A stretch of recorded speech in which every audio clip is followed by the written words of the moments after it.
Hi everyone, welcome back to a new video. I've pulled out my square mold from Moldsandshapes and today I'm working on a really beautiful new project. I actually ordered some stickers from Temu.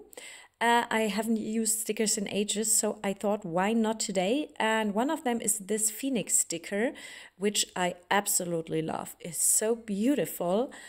And I thought it would make a perfect centerpiece if I created a kind of web effect around it. And I've already mixed everything I need, clear resin and resin with gold flakes for the center, and white resin using the white paste from the epoxy, which matches the sticker really well, I think. And I'm also using this mica orange pigment from Depon.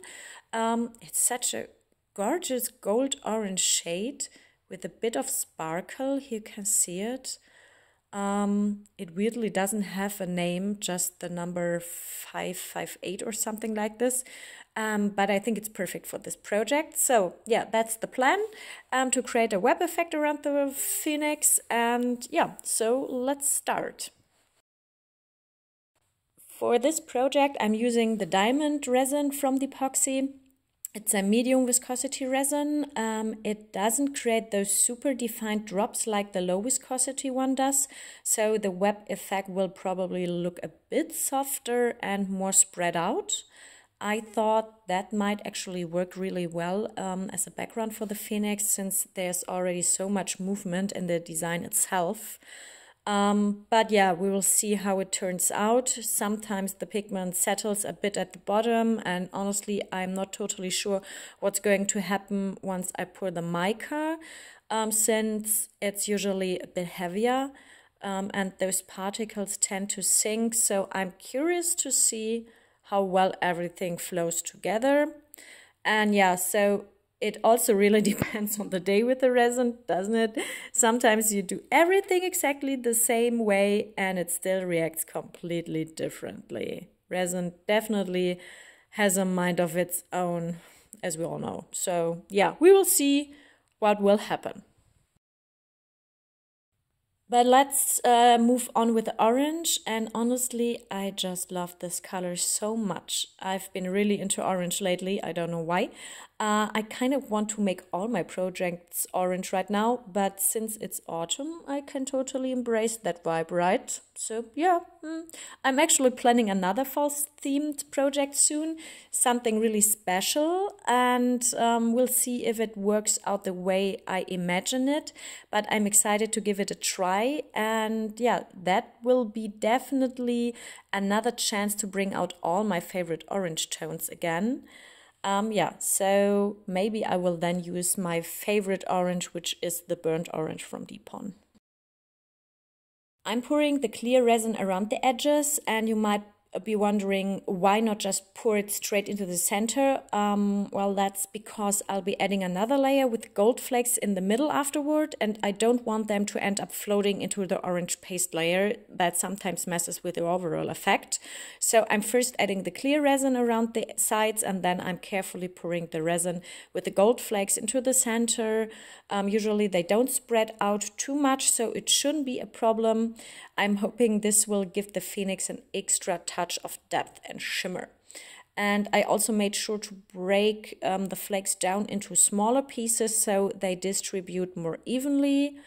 And yeah, so that's basically it for the pouring part. You can see it's super simple, and we see the orange is already moving to the center. So yeah, now we have to wait 24 hours and then we can demold this piece.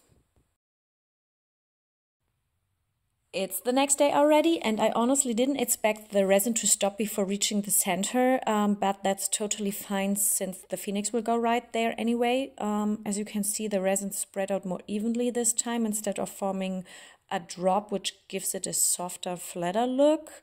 And now let's take a look at the colors. I was a bit worried that the orange might have blended too much with the white, and yeah, that's pretty much what happened.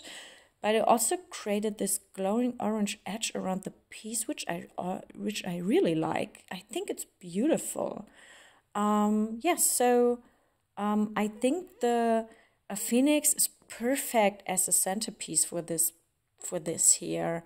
It perfectly fits into this open space, almost like I planned it that way, but I didn't.